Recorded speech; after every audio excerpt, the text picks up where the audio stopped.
It's okay. I try, okay? We'll try. I'm trying too because Maybe I sit there. wherever you want.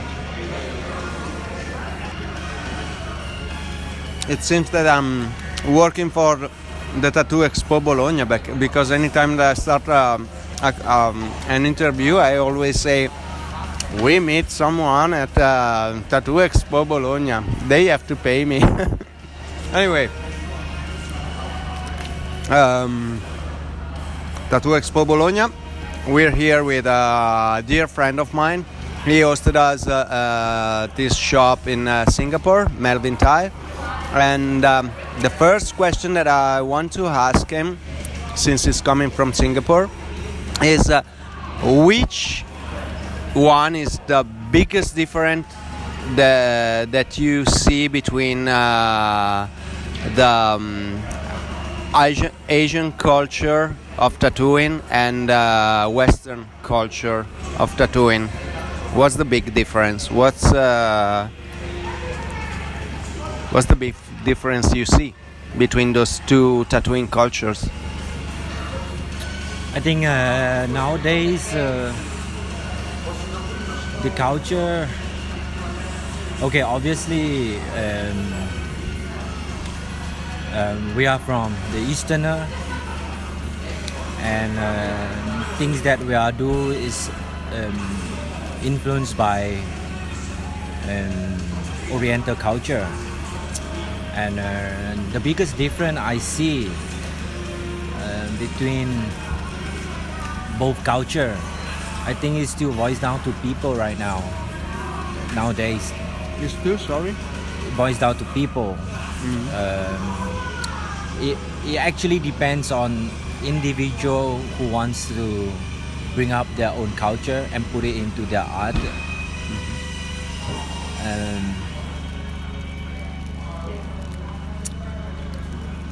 And I think beside that, pretty much the same.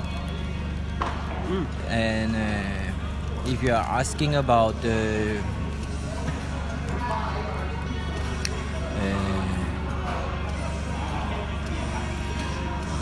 individual cultures, background, religion, language, I think that play a very important part of things that we are doing nowadays.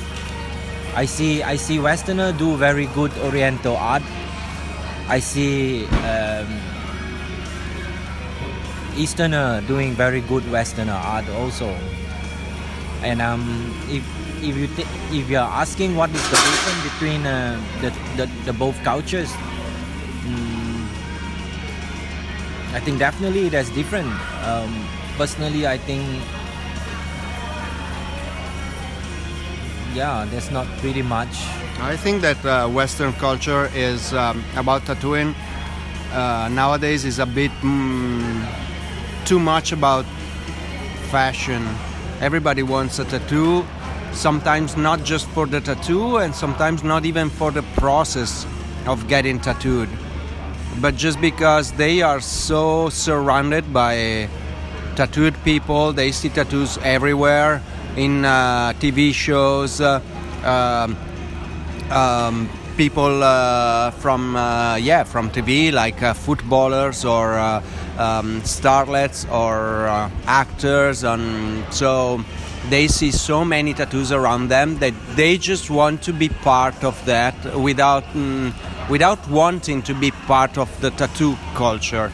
So there's something different in Asia, maybe something more sacred, something more meaningful, not just something to show off. I see nowadays when I go to conventions in Europe, everyone have to work with a banner, everyone will have to work with a supplier, represent the products, but that is not so into a thing in Asia. I think maybe this is the tattoo culture right now between Westerner and Asia.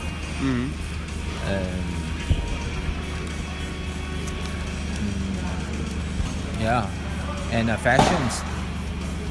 Yeah, I think it's kind of a in thing right now that everyone have to work on with a product and put up the banners like we were talking about those ink with these ink manufacturers. Yeah, so but that is not really important in Yeah, but Asia. about the people, do you think that people get tattooed in the same way as in Western culture does? Like just for fashion, just for the experience of getting a tattoo, or do you have anything more sacred? Maybe in Asian people get tattooed in a more meaningful, sacred way. Yeah, They do, I- or is like us? Yeah, I understand your questions. I don't know so much about Westerner, but most of my Westerner customers in Europe especially, they give me the room to play, to do what I want. But most of them, when I encounter, I think almost 70 to 80%, they don't really know what they want. Oh. They just basically they just want a tattoo because their friends or their brothers or people around them are carrying one, so they want to have a tattoo. But for Asia, most of the people starting to have a first tattoo, and there should be a reason behind it. Culture backgrounds or whatever, or to memory someone, or there must be a reason behind. Of course, I met people like this in Europe also, but most of the time people that I met in conventions, my customers, they don't really know what they want, but they just want to have a tattoo, but which is good in another way for me, because most of the time when they come and talk to me, and if they like my style, they just let me do what I want. That's good. So you're traveling a lot. You do a lot of conventions, and maybe I'm wrong, but it seems that most of the convention you do are here in Europe. There's something about Europe that you like, or it's just convenient to work in Europe, or there are just more conventions in Europe than elsewhere? I think more or less you have already answered all the questions. I think one year when we go to www.worldtattooevents.com, that is managed by this guy, that allows all the convention organizer to put up their conventions into this website, and everyone can go and take a look. And if you really look closer, in just Italy, the place that we are standing right now, they have 60 shows in a year, and we haven't even count Germany, France, Switzerland, places like this. And yeah, I agree that Europe is big, is much bigger. Every week there's some good shows going on, but of course there's some bad shows going on also. But so there's more shows in Europe, there will be more chance for us. And as for why do I like to come to Europe so much, it's a lot to do with what I'm doing, because I'm specialized in Chinese Oriental abstract, which not a lot of people do in Europe. Everyone is doing those traditional Japanese, which is around the tattoo scene for more than 600 years. everyone knows Japanese, everyone knows all the style, and tattooing today is evolving with so many kind of style, and I think it's kind of opportunity for me to start in Europe, to sell something that no one is doing. And this is why I choose to come to Europe. Okay. And I remember the first time I met you, I was in Belgium, and you were already traveling in Europe. Then when I visited you in Singapore, you were, if I remember well, were coming from a tour convention of conventions, or you, and then you were ready to travel again and do a lot of conventions. Then I followed you on around, and I saw you that you did a lot of convention. You're doing really a lot of convention every year. Every year you do a lot of them. It's some kind of addiction about convention. They are addictive. No, addictive. No, in fact, it's kind of getting tiring. But there's some vision. There's some goals that I'm yet to achieve. But definitely not trophies, not competitions. Not. You don't like competitions? Put it this way, everyone likes to have the glory on the stage for a few seconds to pick up the trophy. Let's be very honest. But when I come to a point where I think that shouldn't be my priority when I come to conventions. But there's a lot of artists goes to conventions for tattoo contests, for trophies, because maybe that works for them in their studio. They get more customers, they get more fame. But I think that shouldn't be my priority. There is something that I want to achieve. I set it as a goal for myself in 4 years, and it doesn't matter how many trophies I get to get that achievement. Would you like to tell us what you achieve? What do you want to achieve? If you don't want to, just you don't tell us. Very soon I'm gonna tell you, like 2019 or maybe 2020. I'm gonna break the news to everyone I know. Okay. I'm very happy to tell you that I'm very close. I'm very, very close to what I want to do, and very soon I'm gonna break the news. Okay. Cool. Now I will start with the questions that let's say that are my kind of signature of my interviews. What was your biggest challenge as a tattoo artist? I was talking to a very close friend of mine. I see him like a... Actually, it's not my real signature. I stole that from Brian Rose anyway. I like this question, so...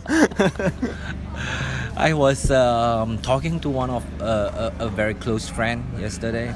I don't see this guy only as friend. He's kind of like my mentor. I don't know, someone who pushed me, or someone that I look up to. I was telling him some of my problems when I make my art yesterday. And I think that is my biggest challenge right now. And after the dinner last night, after the talk with him, I went back and I think it over. I will put a term for this. what is the challenge? I think the biggest challenge right now is to get my style straight. Yeah. And this was and still is your challenge. Sorry, what? Because I ask you what was your biggest challenge, and you're telling me that this is now your biggest challenge. It was and it still is, or Yes, it's always there. Oh, It's okay. always there, and this is why when I saw this friend of mine yesterday, we started talking about this during our dinner. He was like giving me a lot of solutions, ways to try, and after listening to whatever he says, and I think, yeah, maybe it's not because I didn't find my style. I know what I'm doing. I think I have a style. It's just that I need to get my style straight for people to see, and they know, this is from Melvin, you know. yeah. So yeah, I think this is still my challenge right now. When I met this guy 2010, and he came to Singapore. We talk a lot about art. You're talking about me. Yeah, I don't know. I don't know. You can say it's me. It's not a problem. No. Because Okay, I remember yesterday we were talking about this. I'm not playing the part of. Yeah.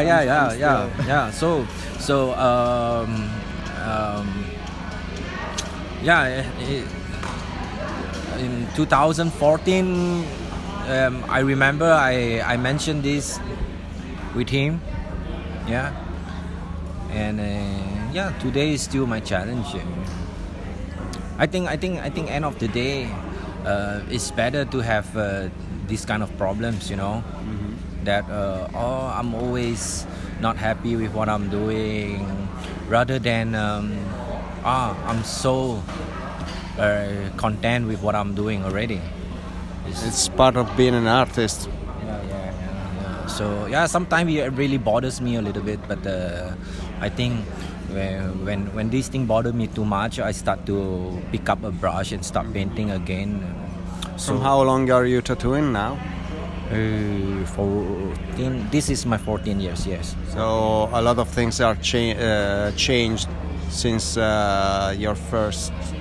I mean, since you got in the industry. 15 years is a long time. Yes. How it changed the industry during these 15 years at your eyes, and what is worse and what is good in this changing from your point of view. Okay, I think this is a very interesting question, a very interesting topic to talk about. I think the first day when I started tattooing, it's not so easy to learn. You know, it's not so easy because there's not a lot of people is there to teach you. Maybe you have to walk into a studio that has been around for like 10 years, 20 years. One old man, you have to ask him if you can teach me. The only difference with 15 years today, people can learn tattoo so easily. You know, you can go to YouTube, you can go to any social media.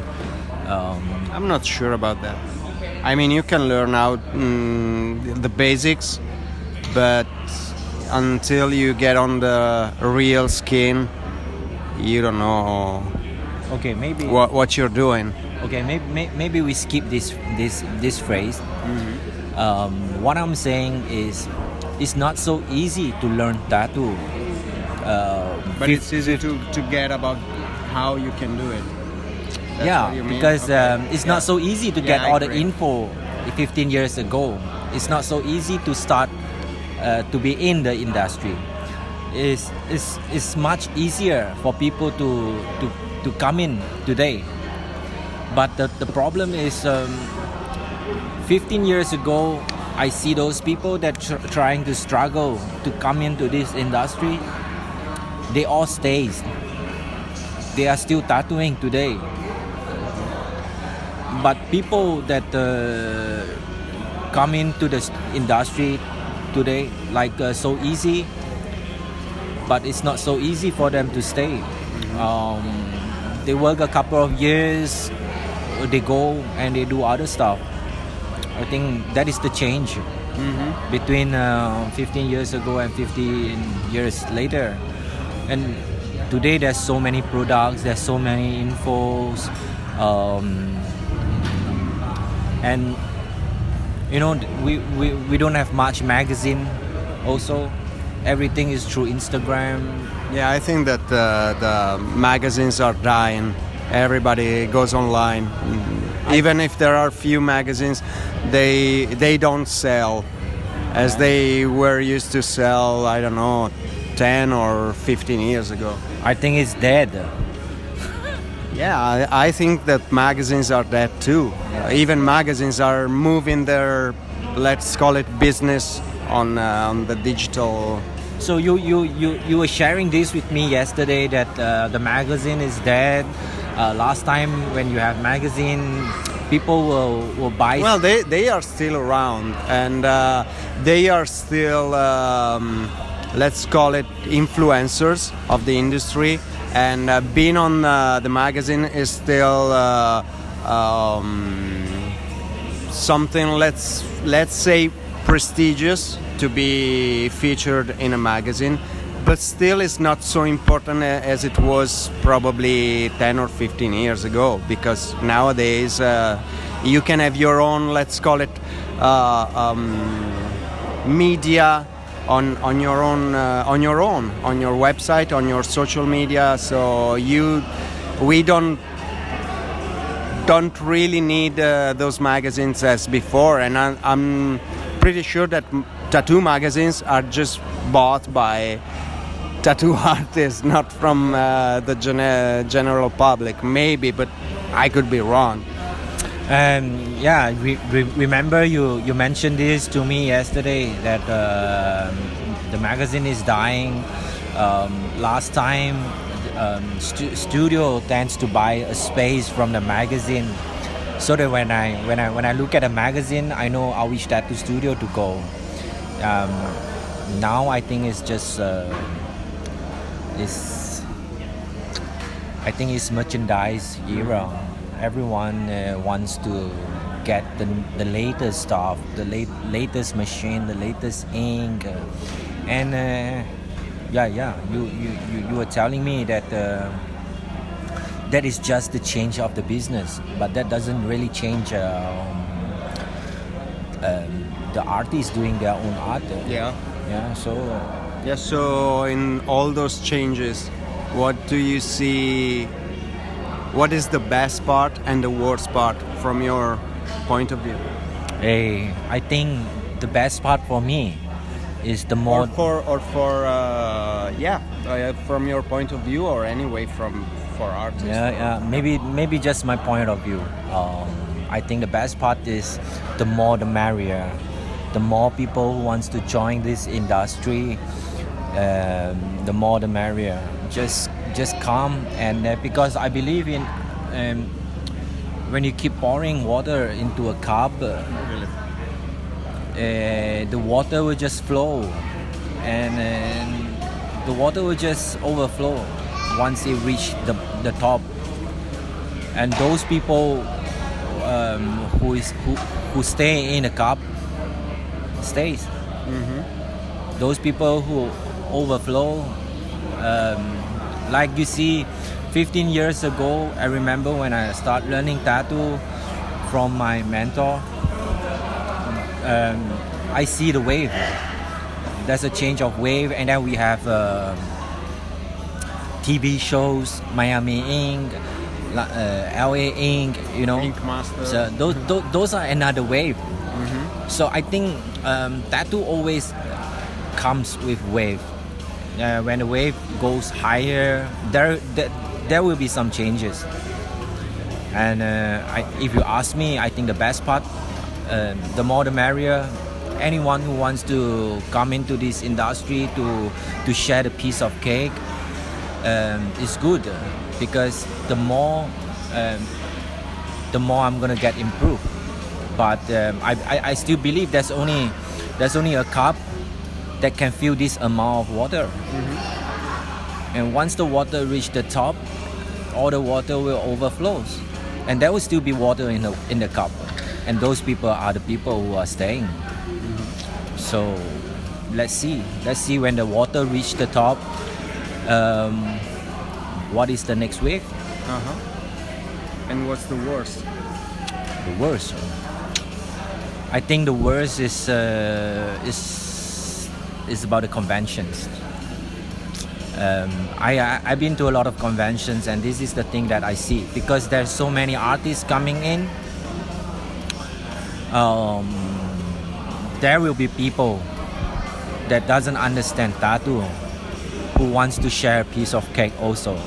They want to make use of tattoo to make some money. So they will start to come out with some products, or maybe they will start to work with some merchandise suppliers, or they even wants to make a convention after visiting London Tattoo Conventions or Mondial Tatuage, because they see the people in that kind of shows, and they want to make money, and they think they can make good conventions like them. So then they will start to make conventions with no experience. They will start to make shitty conventions, and then you see, because there's so many people coming into the market, so it's obviously the demand is there. So people will come out with new products to sell to these people. And I think conventions is the same. People want to make conventions, and this is why I think there's so many conventions in Europe, good one, and also there's a lot of bad ones. And I think that is something not so good for the industry. What would you suggest to a young guy that is starting tattooing today? Follow your heart. That's it. Okay. And if you could go back in time and give an advice to yourself when you were 20, what would you say to the younger Melvin? Follow your heart. The same. Yes. So, and you did it? Yes. So there's no advice you can give to yourself when you were younger, if you could meet? Yeah, if I'm gonna go back 20 years ago and talk to yourself. Talk to myself. Yes, I will still tell myself, follow your heart. Yeah. Yes, follow your heart. I think follow your heart is very important, to do what you like, and even we were talking about this yesterday during our dinner, and you give me a lot of advice, and I was like thinking, end of the day, I'm the only person that can find out the answer. So I still have to follow my heart. I think 20 years later, I will still tell myself, follow my heart. I think it's a beautiful advice, and I think after this, follow your heart. There's nothing left to say. Thank you, Melvin. Thank you, Jerry. Thank you.